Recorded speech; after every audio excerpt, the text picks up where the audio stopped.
হজ যাত্রায় আমের নামক একজন ব্যক্তি লেবাননের নাগরিক, যার জন্য 2 বার বিমান ফিরে এসেছে। অনেকেই বিষয়টা অলৌকিক ঘটনা বলে বলছে। আসল রহস্যটা কি? আসল বিষয়টি হচ্ছে ওয়ামাই ইয়াতাওয়াক্কাল আলাল্লাহ ফাহুয়া হাসবুহ। যে ব্যক্তি আল্লাহর উপরে তাওয়াক্কুল করবে, আল্লাহ রাব্বুল আলামিন তার জন্য যথেষ্ট হয়ে যাবে। আসলে এটাই সবচেয়ে বড় বাস্তবতা।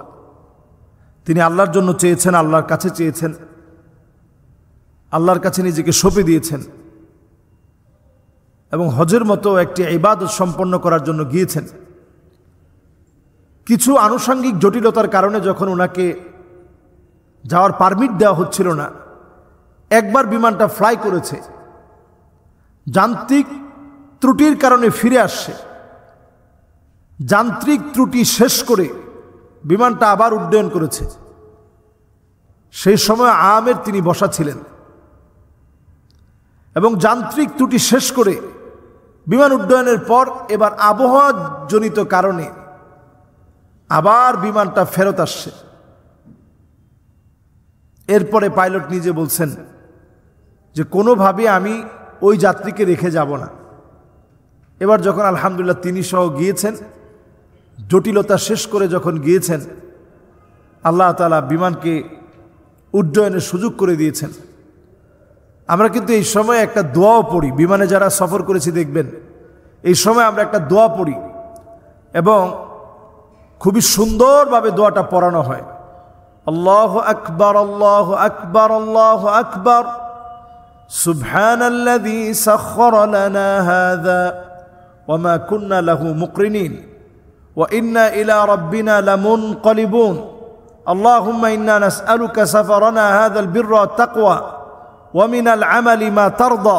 আল্লাহুম্মা হাওবিন আলাইনা সাফারানা হাযা ওয়াদবি আন্না বু'দা।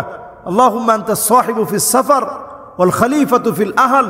আল্লাহুম্মা ইন্নী আউযু বিকা মিন ওয়াসাইস সাফার ওয়া কাআবাতিল মানজার ওয়া সুইল মুনকালাবি ফিল মালি ওয়াল আহল। একটু বড় দোয়া, আমরা যদি না পারি অন্তত মুখস্থ করে নেওয়ার চেষ্টা করব, বাংলায় হলেও বলার চেষ্টা করব। আল্লাহর কাছে আমি বলছি, আল্লাহ আপনি সবচেয়ে বড়, সবচেয়ে বড়, সবচেয়ে বড়।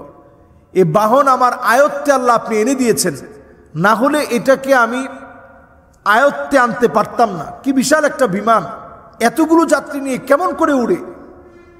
এটাকে আপনি আমার আয়ত্তে এনে দিয়েছেন বিদায় এটা সহজ হয়েছে। এরপরে পড়া আল্লাহর কাছে বলা যে আল্লাহ আপনার কাছে আমি বলছি, আমি আপনার কাছে আশ্রয় চাচ্ছি, আমার মালিক আপনি, বাহনের মালিক আপনি। আল্লাহ এই পথকে সহজ করে দিন, আল্লাহ এই পথকে আমার জন্য গন্তব্যে পৌঁছার দূরত্ব কমিয়ে দিন। অনেক সময় দেখবেন যানজটে লেগে অনেক সময় চলে যাচ্ছে, এরপরে আপনি আল্লাহর কাছে দোয়া করতেছেন, আল্লাহ পথটা সহজ করে দিয়েছে।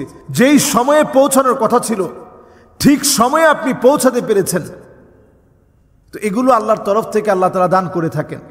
লিবিয়ার এই বংশদূত আমের, তার ঘটনায় আরেকটা বার প্রমাণ হয়েছে ওয়ামাই ইয়াতাওয়াক্কাল আলাল্লাহ ফাহুয়া হাসবুহ। যে যুবক আল্লাহর জন্য নিজেকে সঁপে দেয়, আল্লাহ তাআলা তার জন্য যথেষ্ট হয়ে যায়। যে বান্দা আল্লাহর জন্য নিজেকে সঁপে দেয়, আল্লাহ রাব্বুল আলামিন তার জন্য যথেষ্ট হয়ে যায়। এটা আল্লাহ রাব্বুল আলামিন আরেকটা বার আমাদেরকে দেখিয়ে দিলেন। এটি নিঃসন্দেহে আল্লাহর পক্ষ থেকে বড় একটা পুরস্কার এবং তাকে এতটা পুরস্কৃত আল্লাহ তাআলা করলেন। আমি দেখলাম যে সৌদি আরবে যাওয়ার পরেও সবাই তাকে সংবর্ধনা দিচ্ছে। এটা আসলে পাওয়ার মতোই বিষয়, কারণ তিনি তাওয়াক্কুল নিয়ে আল্লাহর কাছেই চেয়েছেন।